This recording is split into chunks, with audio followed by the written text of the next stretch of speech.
Bismillahirrahmanirrahim. Alhamdulillahi Rabbil Alameen. Wal aqibatu lil muttaqeen. Wassalatu wassalamu ala Sayyidina Muhammadin wa ala alihi wa sahbihi ajma'in, amma ba'd.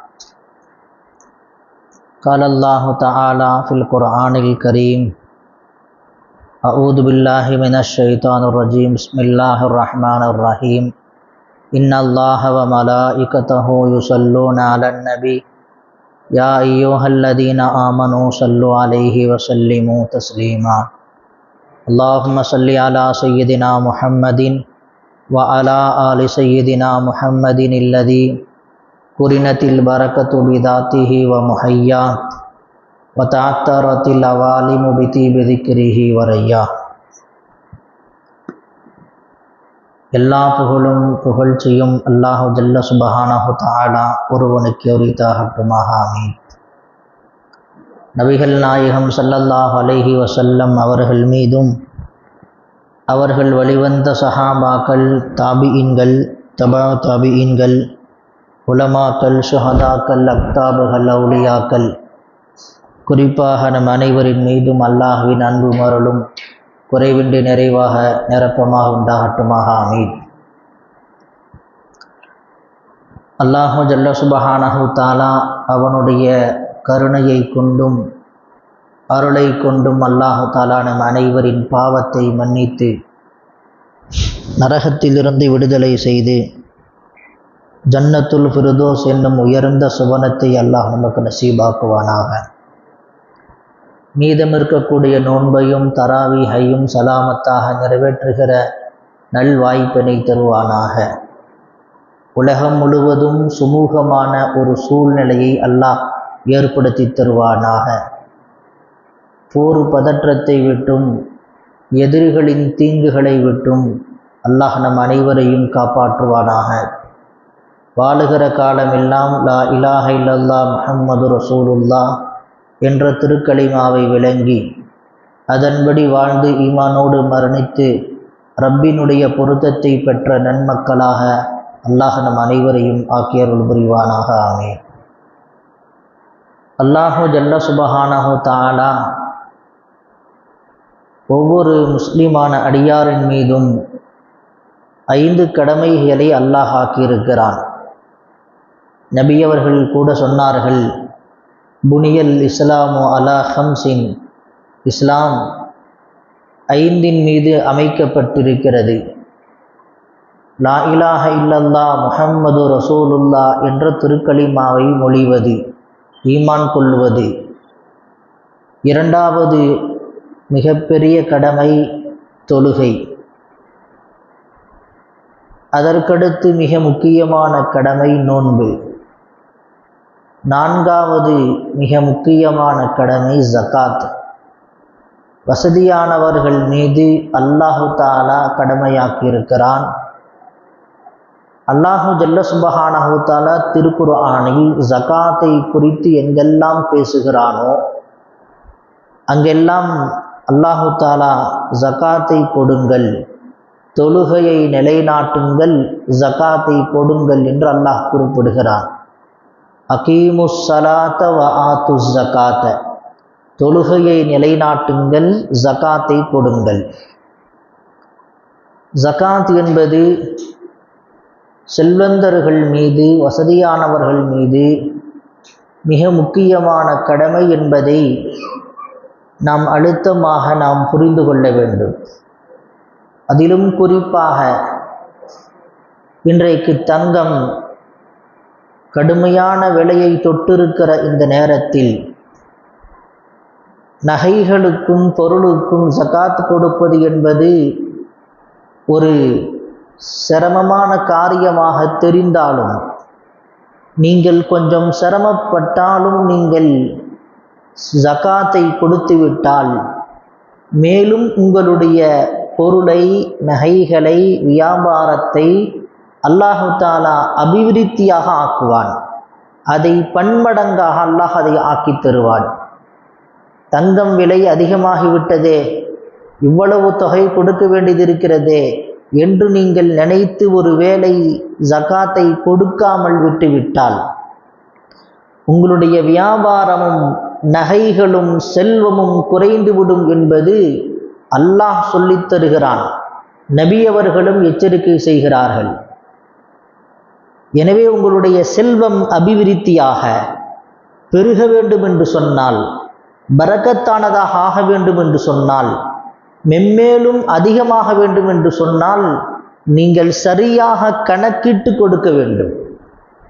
இன்றைக்கு நம்மில் பலர் செய்கிற தவறு என்னவென்று சொன்னால், ஜகாத்தை கொடுப்பதை போன்று, தான தர்மத்தை சதகாவை கொடுப்பதை போன்று ஒரு குறிப்பிட்ட தொகையை கணக்கில்லாமல் கொடுத்துவிட்டு நான் ஜகாத்தை கொடுத்து விட்டேன் என்று நினைத்து கொள்கிறார்கள். ஜகாத் என்பது வேற, சதகா என்பது வேறு. ஜகாத் என்பது கணக்கிட்டு கொடுக்க வேண்டும். உங்களுடைய பொருளாதாரத்திற்கு, உங்களுடைய நகைகளுக்கு எவ்வளவு என்று கணக்கிட்டு அதை கொடுக்க வேண்டும். சதகா என்பது, தான தர்மம் என்பது மேல் மிச்சமாக ரப்பினுடைய பொருத்தத்தை அடைவதற்கு நீங்கள் கூடுதலாக, எப்படி நஃபிலான தொழுகை நீங்கள் கூடுதலாக தொழுகிறீர்களோ அதுபோல நீங்கள் மேல் மிச்சமாக நீங்கள் கொடுப்பது சதகா என்பது, தான தர்மம் என்பது. ஜகாத் என்பது கடமை என்பதை புரிந்து கொள்ள வேண்டும். செல்வந்தர்கள் மீது கடமை என்பதை புரிந்து கொள்ள வேண்டும். நோன்பு எப்படி நம்மின் மீது மட்டும் கடமை இல்லாமல் முந்தைய சமுதாயத்தின் மீதும் அல்லாஹ் நோன்பை கடமையாக்கி இருந்தானோ அதே போல்தான் ஜகாத் என்பதும் நம்மின் மீது மட்டும் கடமையாக்கப்படவில்லை. இந்த உலகத்தில் முந்தைய சமுதாயமான முன்னோர்கள், முந்தைய நபிமார்களுக்கும் அல்லாஹ் ஜகாத்தை கடமையாக்கி இருந்தான் என்பதை திருக்குர்ஆனில் பல்வேறு இடங்களில் அல்லாஹ் பேசுகிறான். வஅவ்ஹைனா இலைஹிம் ஃபிஅலல் கைராத்தி வ இகாமஸ் ஸலாத்தி வ ஈதாஅஸ் ஸகாத்தி வ கானூ லனா ஆபிதீன். முந்தைய நபிமார்களுக்கு ஜகாத்தை கொடுக்கும்படி, தொழுகையை நிலைநாட்டும்படி நாம் ஏவி இருந்தோம் என்று அல்லாஹ் சொல்கிறான். ஈசா அலைஹிஸ்ஸலாம் அவர்களை குறித்து திருக்குர்ஆனில் பேசுகிற போது ஈசா அலைஹிஸ்ஸலாம் சொல்கிறார்கள், அவுசானி பிஸ் ஸலாத்தி வஸ் ஸகாத்தி மா தும்து ஹய்யா. நான் ஹயாத்தாக இருக்கும் காலமெல்லாம் தொழுகையை நிலைநாட்டும்படி நான் வசியத் செய்யப்பட்டிருக்கிறேன், ஜகாத்தை கொடுக்கும்படி நான் வசியத் செய்யப்பட்டிருக்கிறேன், அல்லாஹ்வால் உத்தரவிடப்பட்டிருக்கிறேன் என்பதை ஈசா அலைஹிஸ்ஸலாம் சொன்ன செய்தி திருக்குர்ஆனில் பதிவாகி இருக்கிறது. எனவே நாம் புரிந்து கொள்ள வேண்டும், நோன்பும் ஜகாத்தும் என்பது நம்மின் மீது மட்டும் கடமை இல்லை, முந்தைய சமுதாயத்தினர்களும் செய்து வந்திருக்கிறார்கள். ஆனால் முந்தைய சமுதாயத்திற்கும் நமக்கும் அல்லாஹ் கொடுத்த சலுகையை நாம் பார்க்க வேண்டும். முந்தைய சமுதாயத்தில் அதிகமாக கொடுக்க வேண்டும். ஜகாத்தை அல்லாஹ் அதிகமாக கொடுக்குவதை கடமையாக்க வைத்திருந்தான். நமக்கு சலுகை வழங்கி இருக்கிறான். 100 ரூபாய்க்கு 2.5 ரூபாய் ஜகாத், 2,000 ரூபாய் ஜகாத், 100க்கு 2.5% கொடுத்தால் நம்முடைய கடமை நீங்கி விடுகிறது. 100 ரூபாய்க்கு 2,000 ரூபாய் கொடுத்தீங்கன்னா 97.5 ரூபாய் உங்களுக்கு பாதுகாப்பாக இருக்கும். அது அபிவிருத்தி ஆகும், அது இன்னும் பெருகும். நீங்கள் அப்படி கணக்கு போட்டுக்கொள்ள வேண்டியதான். 100 ரூபாய்க்கு 2,000 ரூபாய், 200 ரூபாய்க்கு 5 ரூபாய், 400 ரூபாய்க்கு, 1000 ரூபாய்க்கு, 10,000 ரூபாய்க்கு நீங்கள் எப்படி நீங்கள் கணக்கு போட்டால் 1,00,000 ரூபாய்க்கு 2,500 ரூபாய் தான் ஜகாத். யோசிச்சு பாருங்க, 1,00,000 ரூபாய்க்கு 2,500 ரூபாய் தான்.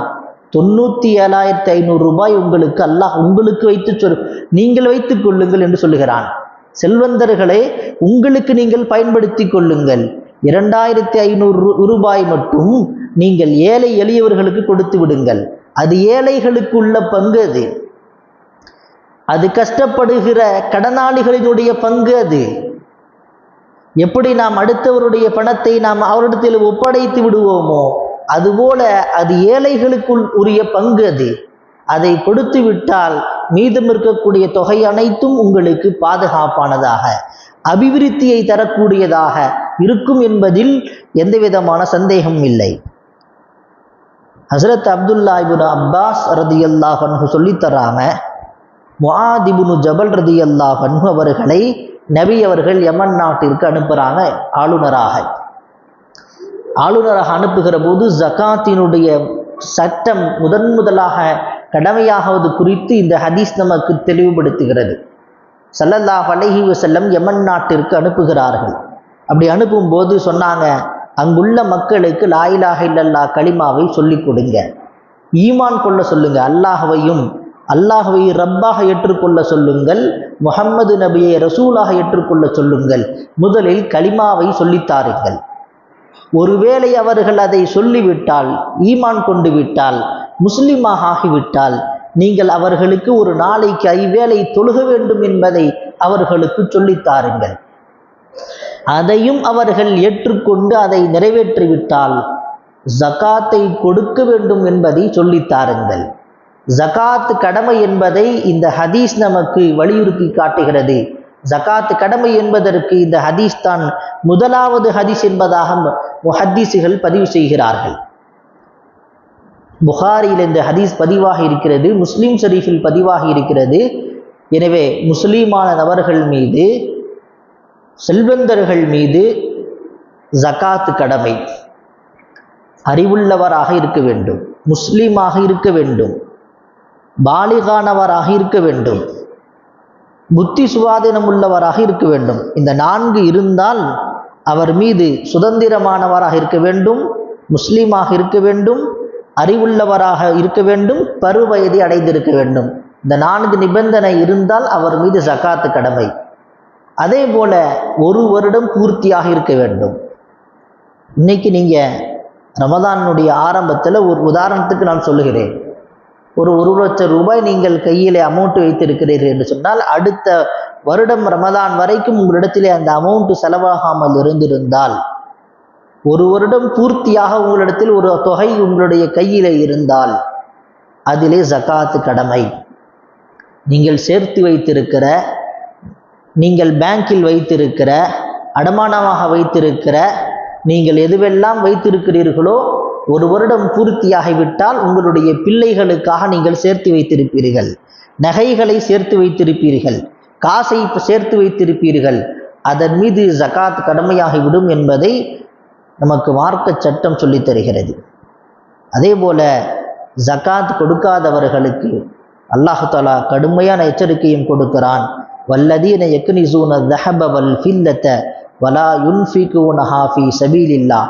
அல்லாஹ்வுடைய பாதையில் யார் ஜகாத்தை கொடுக்கவில்லையோ, தங்கத்திற்கும் வெள்ளிக்கும் யார் ஜகாத்தை கொடுக்கவில்லையோ அவர்களுக்கு அந்த நகைகளை காய்த்தி அவருடைய நெற்றியில், விலாபுரத்தில், முதுகில் அவர்களுக்கு சூடு போடப்படும் என்பதை இந்த வசனத்தில் சூரத்து தௌபாவில் 34வது 35வது வசனத்திலே அல்லாஹு தஆலா கடுமையான எச்சரிக்கையாக அல்லாஹ் பேசுகிறார். ஜகாத் கொடுக்காட்டி கடுமையான தண்டனை என்று பேசுகிற அல்லாஹ், ஜகாத் கொடுத்தீங்கன்னா எவ்வளவு பாக்கியத்தை அல்லாஹ் கொட்டி கொடுக்கிறான் என்பதை நீங்கள் கொஞ்சம் பார்க்க வேண்டும். குர்ஆனிலும் ஹதீஸிலும் அல்லாஹ் சொல்லித் தருகிறான். ஏராளமான நிஅமத்துகள், ஏராளமான அருட்கொடைகளை ஜகாத் கொடுப்பவர்களுக்கு அல்லாஹ் கொடுக்கிறான்.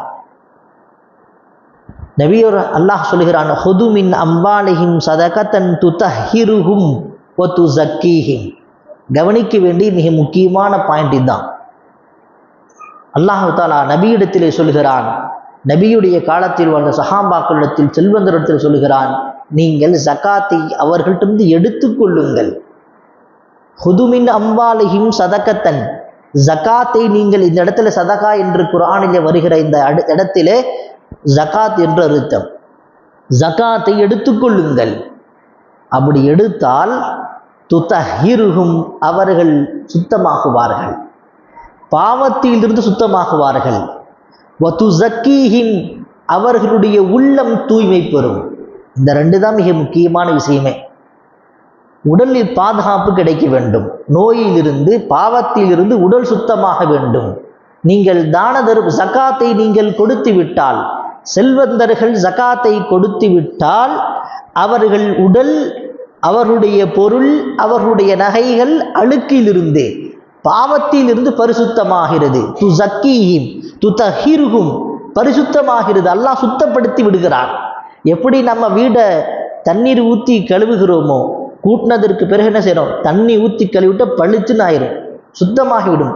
அதுபோல சுத்தமாகிவிடும் உங்களுடைய உடலும், உங்களுடைய பொருளமும், உங்களுடைய செல்வம், நகை அனைத்தும் சுத்தமாகி விடுகிறது என்று அல்லாஹ் சொல்லுகிறான்.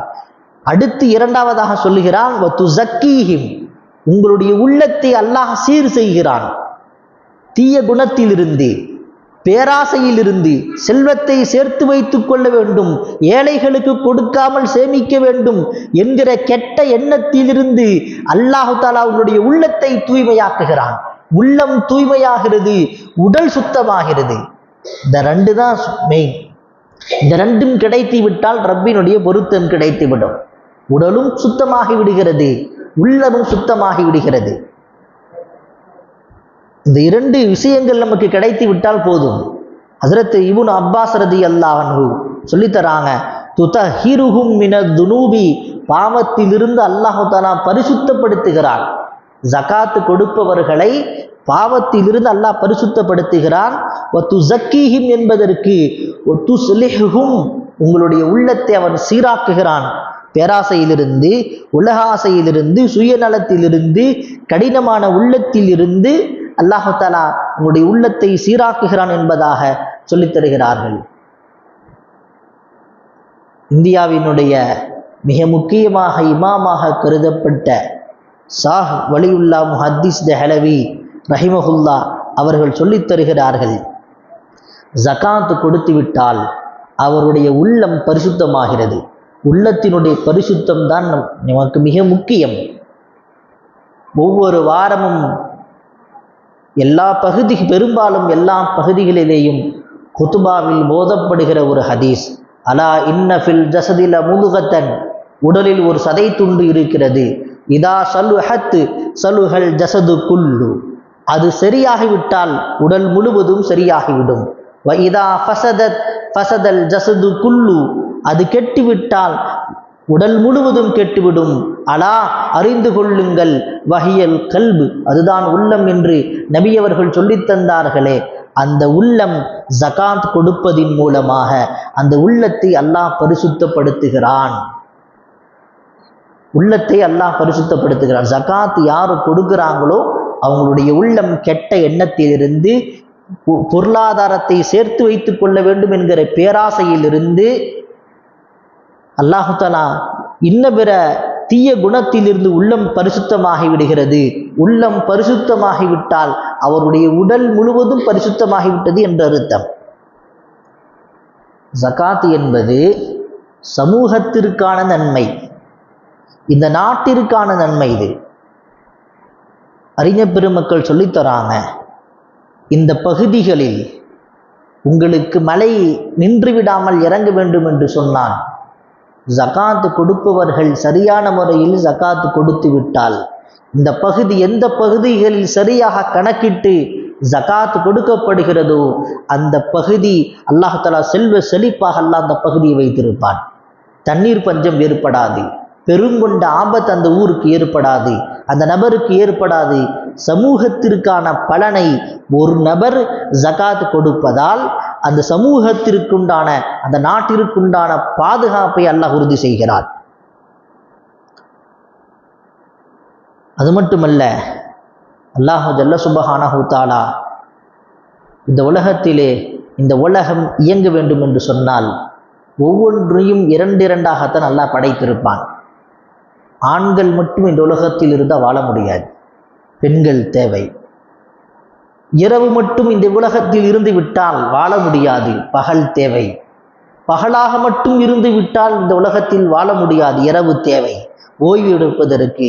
அதுபோல்தான் அல்லாஹு தஆலா இந்த உலகத்தில் அத்துணை பேரையும் அல்லாஹ் ஏழையாக ஆக்கவில்லை, அத்துணை பேரையும் செல்வந்தராகவும் ஆக்கவில்லை.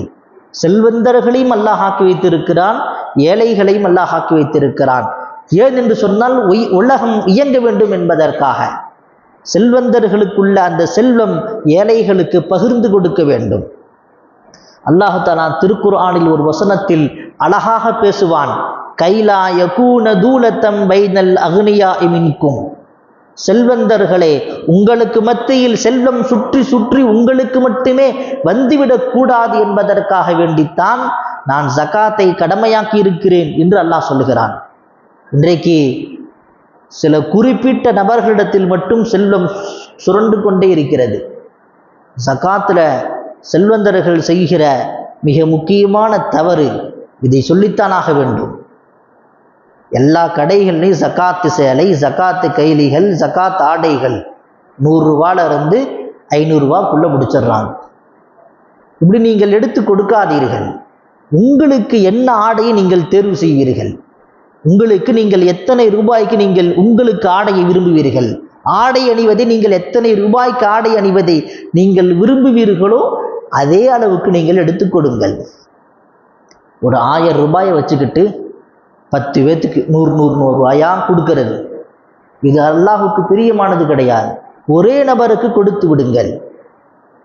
அவர்கள் தன்னுடைய தேவையை பரிபூர்ணமாக நிறைவேற்றிக் கொள்வார். அவரோடு சந்தோஷப்படுவார். அவருடைய தேவை பரிபூர்ணமாக நிறைவேறும். நீங்க பிரிச்சு பிரிச்சு பிரிச்சு பிரிச்சு கொடுப்பதால் 10 பேத்துக்கு தேவை பூர்த்தியாகாது. 10 பேத்துக்கும் 10 பேரும் இன்னும் கொஞ்சம் யாராச்சும் தரமாட்டாங்களா, ஜகாத் கொடுக்காதவங்க யாரும் கொடுக்க மாட்டாங்களா என்று ஏக்கம் இருக்கத்தான் செய்யும். ஜகாத் அல்லாஹ் எதற்காக கடமையாக்கினானோ, ஏழைகளை செல்வந்தர்களாக மாற்றக்கூடிய திட்டம். ஜகாத் என்பது ஏழைகளை செல்வந்தர்களாக மாற்றக்கூடிய திட்டம். இன்றைக்கு நாம் எத்துணை ஏழைகளை நாம் செல்வந்தராக மாற்றி இருக்கிறோம். நம்ம காசு கொடுத்து ஒருத்தர் செல்வந்தராக்கிட்டா நாம ஏழையா போயிடுவோம் என்றைக்கும் நினைக்காதீர்கள். நீங்கள் என்றைக்கு நீங்கள் கொடுக்க ஆரம்பிக்கிறீர்களோ என்றைக்கும் உங்களுடைய பொருள் குறைந்து விடாது. நீங்கள் கொடுக்க ஆரம்பித்து விட்டால் உங்களுடைய செல்வத்தை குறைக்க மாட்டேன் என்று அல்லாஹ் வாக்குறுதி கொடுக்கிறான். அல்லாஹுடைய வாக்குறுதி உங்களுக்கு போதாதான்? நம்முடைய கொள்கையை, நம்முடைய அகீதாவை, நமக்கு அல்லாஹ் சொல்லி தந்திருக்கிற சட்டத்தை சில பேர் எடுத்து ஃபாலோ பண்றாங்க. கீழ்மட்டத்தில் இருப்பவர்களை உயர்த்தி விடுகிறார்கள். உங்களுக்கெல்லாம் தெரியும், பொதுவெளியில் சில விஷயத்தை சொல்ல முடியாது. கீழ்மட்டத்தில் இருப்பவர்களை உயர்த்தி விடுகிறார்கள். தங்களுடைய முழு தொகையும் ஒரு நபருக்கு கொடுத்து ஏழை எளிய மக்களை உயர்த்தி விடுகிறார்கள். இஸ்லாம் நமக்கு மட்டுமே சொல்லிக் கொடுத்த பாடம் இது. ஆனால் இந்த சட்டத்தை நம்ம ஃபாலோ பண்றதில்லை. பிரிச்சு பிரிச்சு பிரிச்சு பிரிச்சு கொடுக்கிறோம். அதனால ஏழைகளாகவே இருக்கிறார்கள். ஏழைகளாகவே இருக்கிறார்கள். நீங்கள் ஜகாத்தை ஒரு குறிப்பிட்ட ஏழைக்கு கொடுத்து நீங்கள் உயர்த்தி விடுங்கள். என்றைக்கு நீங்கள் பிறரை உயர்த்துகிறீர்களோ அல்லாஹ் என்றைக்கும் உங்களை உயர்த்தியேதான் வைத்திருப்பான். அடுத்தவங்களை உயரத்திற்கு கொண்டு வருபவர்களை அல்லாஹ் அல்லாஹ் தாழ்த்தியாக விடுவான். அல்லாஹ் மென்மேலும் உயர்த்தி கொண்டேதான் இருப்பான். ஜகாத்தின் மூலமாக நமக்கு கிடைக்கிற பலன்கள் ஏராளமான பலன்கள். நபி அவர்கள் சொல்லித் தருகிறார்கள், அஸ்ஸஹியு கரீபும் மினல்லாஹ். தான தர்மத்தை அதிகமாக கொடுப்பவர்கள் அல்லாஹுக்கு மிக நெருக்கமாக இருக்கிறார். வ கரீபும் மினல் ஜன்னா, சொர்க்கத்துக்கு சமீபமாக இருக்கிறார். கரீபும் மினன் நாஸ், மக்களுக்கு நெருக்கமாக இருப்பார். யார் அதிகமாக தான தர்மம் பண்றாங்க, அவர் நல்லா கொடுப்பாரு, அவர் சந்தோஷப்படுத்துவார், அவரை கஷ்டத்தை நீக்குவார் அப்படின்னு மக்களுடைய மனதில் அவரை குறித்து ஒரு நல்ல எண்ணம் இருக்கும். வபஈதும் மினன் நார், நரகத்தை விட்டு தூரமா இருப்பார். இதே ஒரு செல்வந்தர் கொடுக்காம இருக்கிறாருன்னு வச்சுக்கோங்க, என்ன சொல்லுவாங்க, அவ சரியான கஞ்சம்பா, காசு வராது, திட்டுவாங்க. ஸல்லல்லாஹு அலைஹி வஸல்லம் அதை சொல்லித் தருகிறார்கள். மக்களை விட்டு பஈதும் மினன் நாஸ், மக்களை விட்டு தூரமாக இருப்பார். யார் கொடுக்காமல் இருக்கிறார்களோ அவர் மக்களை விட்டு தூரமாக இருப்பார். மக்களுடைய மனதில் அவருக்கு இடம் இருக்காது. கரீபுன் பஈதும் மினல் ஜன்னா, சொர்க்கத்தை விட்டும் தூரமாக இருப்பார். கரீபும் மினன் நார், நரகத்திற்கு சமீபமாக இருப்பார். தான தர்மம் கொடுக்காதவர்கள், ஜகாத்து கொடுக்காதவர்கள் நரகத்திற்கு நெருக்கமாக இருப்பார்கள் என்பதாக பெருமானார் ஸல்லல்லாஹு அலைஹி வஸல்லம் சொன்னார்கள். ஸல்லல்லாஹு அலைஹி வஸல்லம் சொன்னார்கள் அல்லவா, இத்தகுன் நார வலௌ பிஷிக்கி தம்ரத்தின், அரை பேரித்தம்பழத்தை நீங்கள் தர்மம் செய்தாவது நீங்கள் நரகத்தை விட்டு நீங்கள் பாதுகாப்பு தேடிக்கொள்ளுங்கள் என்று சொன்னார்கள் அல்லவா? பொதுவாக எல்லோருக்குமாக நான் ஒரு செய்தியை சொல்லுகிறேன். செல்வந்தர்கள் ஜகாத் கொடுக்கணும். மற்ற நபர்கள், நடுத்தர மக்கள், ஏழை எளிய மக்கள், உங்களால் முடிந்ததை நீங்கள் கொஞ்சமாவது நீங்கள் கொடுக்க வேண்டும். அது மஸ்ஜிதுக்காக இருக்கட்டும், அல்லது இன்ன பிற நபராக இருக்கட்டும், அல்லது வேறு யாருக்காக இருக்கட்டும். நீங்கள் உங்களுடைய நரகத்தை விட்டு நீங்கள் தப்பித்து கொள்ள வேண்டும் என்று சொன்னால் ஒரு அரை பேரித்தம்பழத்தை சதக்கா செய்தால் நரகம் ஹராமாக்கப்படுகிறது என்று சொன்னால், உங்களுக்கு கொடுத்திருக்கிற செல்வம் மிக குறைவாக இருந்தாலும் அந்த குறைவிலேயும் நீங்கள் தான தர்மம் செய்தால் அல்லாஹு தஆலா அதையும் ஏற்றுக்கொள்கிறான், அதை பொருந்திக் கொள்கிறான். அதற்கு பகரமாக அல்லாஹ் கொடுப்பது நரகத்திலிருந்து உங்களை விடுதலை செய்கிறான். எனவே செல்வந்தர்கள் மட்டும்தான் அவர்களுக்கு ஜகாத்து கடமை. மற்ற நபர்கள் நீங்கள் சதக்காவை நீங்கள் தாராளமாக கொடுங்கள். ஒரு நபருக்கு, ஒரு முசாஃபிருக்கு, ஒரு ஏழைக்கு நாம் காசை கொடுக்கிறோம், பணத்தை கொடுக்கிறோம். ஏழை வாங்குகிறார். அவர் வாங்குகிற போது, அவர் வாங்குவதற்கு முன்னால் அல்லாஹ் அதை பெற்றுக்கொள்கிறான். அந்த தானத்தை, அந்த ஜகாத்தை, அந்த சதக்காவை அல்லாஹ் பெற்றுக்கொள்கிறான். ஆயிஷா அம்மா ரலியல்லாஹு அன்ஹா அவர்கள் ஜகாத்தை எப்படி கொடுப்பார்கள்? பெருமானார் ஸல்லல்லாஹு அலைஹி வஸல்லம் சொல்லித் தருகிறார்கள். ஜகாத் கொடுக்கிற போது, தான தர்மம் கொடுக்கிற போது நாம் அல்லாஹ்வுக்கு கொடுக்கிறோம். எனவே அதை மரியாதையாக கொடுக்க வேண்டும், அதை கண்ணியமாக கொடுக்க வேண்டும். அதிலே நறுமணத்தை தடவி அதை கண்ணியமான முறையில் கொடுப்பார்களாம். நான் அல்லாஹ்விற்கு கொடுக்கிறேன்.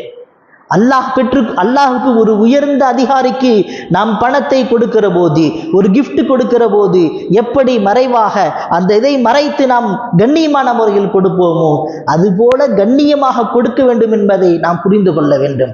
ஆயிஷா ரலியல்லாஹு அன்ஹா அவர்கள் கண்ணியமாக கொடுப்பார்கள்.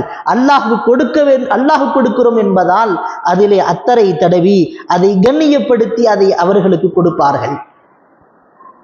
அது மட்டுமல்ல, அல்லாஹு தஆலா தான தர்மம் செய்பவர்கள், ஜகாத் கொடுப்பவர்களுடைய செல்வத்தை எப்படி அபிவிருத்தி செய்கிறான் என்பதை திருக்குர்ஆனின் பக்கரா சூராவில் 261வது வசனத்தில் அல்லாஹ் சொல்லி காட்டுகிறான். மஸலுல்லதீன யுன்ஃபிகூன அம்வாலஹும் ஃபீ சபீலில்லாஹி கமஸலி ஹப்பத்தின் அம்பதத் சபஅ சனாபில. அல்லாஹு தஆலா இந்த வசனத்திலே அல்லாஹ் சொல்லுகிறான், ஒரு விதையை விவசாயம் செய்வதற்காக வேண்டி விதைக்கிறார்கள். அந்த விதையிலிருந்து 7 கதிர்கள் வரும். ஒவ்வொரு கதிரிலிருந்தும் 100 விதைகள் வரும். ஒரே ஒரு கதிர், அதை விதைக்கிற போது அதிலிருந்து அல்லாஹு தஆலா 7 கதிர்களை முளைக்கச் செய்கிறான். அந்த 7 கதிர்களில் ஒவ்வொரு கதிரிலேயும் 100 விதைகள் இருக்கும். அல்லாஹ் ஜல்ல சுப்ஹானஹு வ தஆலா சொல்லுகிறான், நாம் இப்படித்தான் கூலி கொடுப்போம். தான தர்மம் செய்பவர்கள், ஜகாத் கொடுப்பவர்களுக்கு ஒன்றுக்கு 700ஆக 7000ஆக அவருடைய இஹ்லாஸை பொறுத்து அதை பன்மடங்காக நாம் அதிகமாக்கி தருவோம் என்பதை அல்லாஹ் சொல்லி காட்டுகிறான். இன்றைக்கு ஜகாத்தாக இருக்கட்டும், சதக்காவாக இருக்கட்டும், நம்மள்கிட்ட ஒரு எண்ணம் இருக்குது. ஜகாத் கொடுத்தால், தான தர்மம் கொடுத்தால் பொருள் குறைந்து விடும் என்று எண்ணிக்கொண்டிருக்கிறோம். நிச்சயம் குறையாது. அல்லாஹ் வாக்குறுதி கொடுக்கிறான், உங்களுடைய பொருளை நான் அதிகமாக்கி தருகிறேன். எப்படி விதையை நான் பன்மடங்காக நான் அதிகமாக்குகிறேனோ அதுபோல நான் பன்மடங்காக நான் அதிகமாக்கி தருகிறேன் என்று அல்லாஹ் சொல்லி தருகிறான். ஒரே ஒரு நிபந்தனை, ஹலாலான வருமானத்திலிருந்து கொடுக்க வேண்டும்.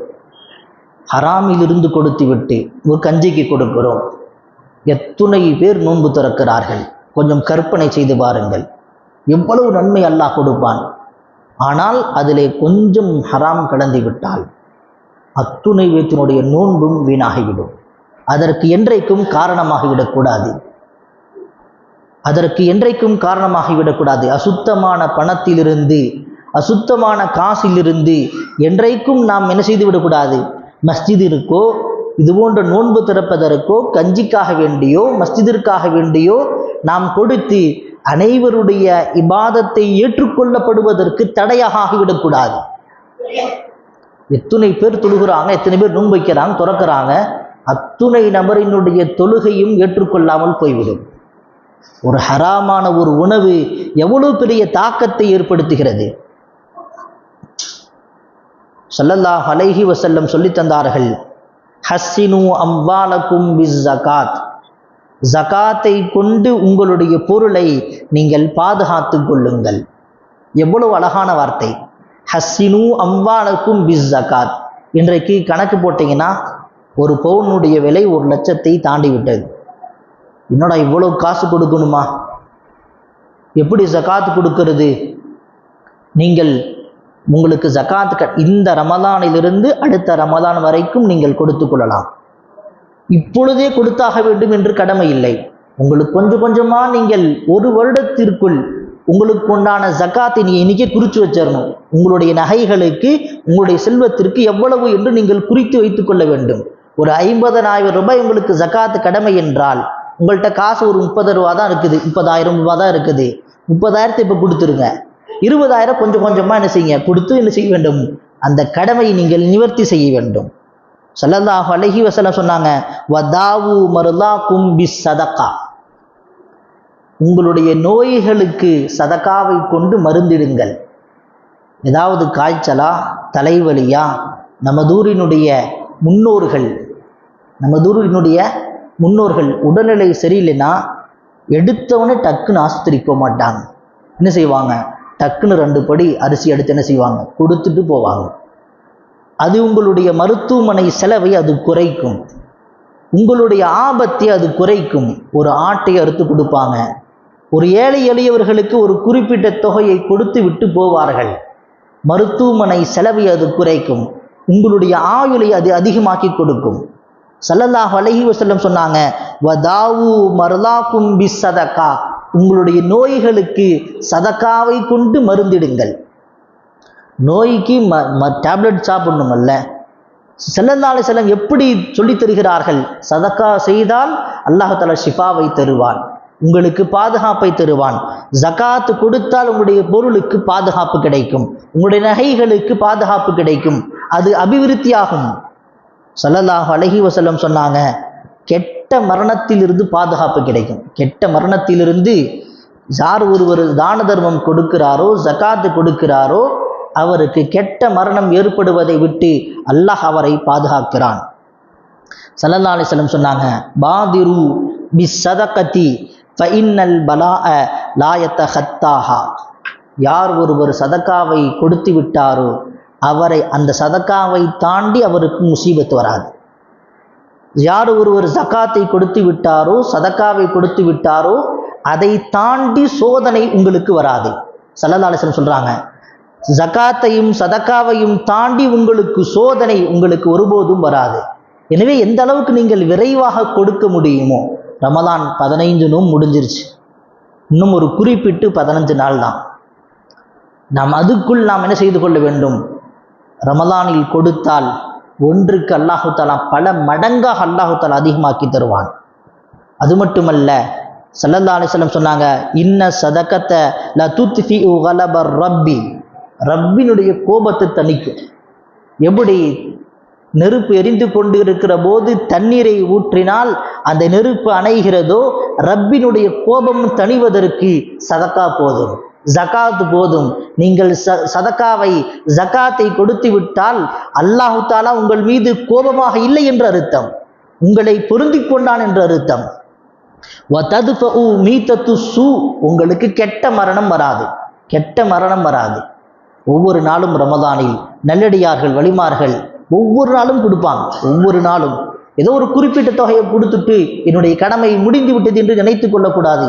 ஒவ்வொரு நாளும் ஒரு குறிப்பிட்ட தொகையை உங்களால் முடிந்த அளவுக்கு நீங்கள் கொடுத்து கொண்டே இருந்தால் உங்களுக்கு கெட்ட மரணம் வராது, ஈமானோடு தான் நீங்கள் மரணிப்பீர்கள். எனவே நீங்கள் ஜகாத்தை செல்வந்தர்கள் மீது ஜகாத் அதை கணக்கிட்டு நீங்கள் கொடுக்க வேண்டும்.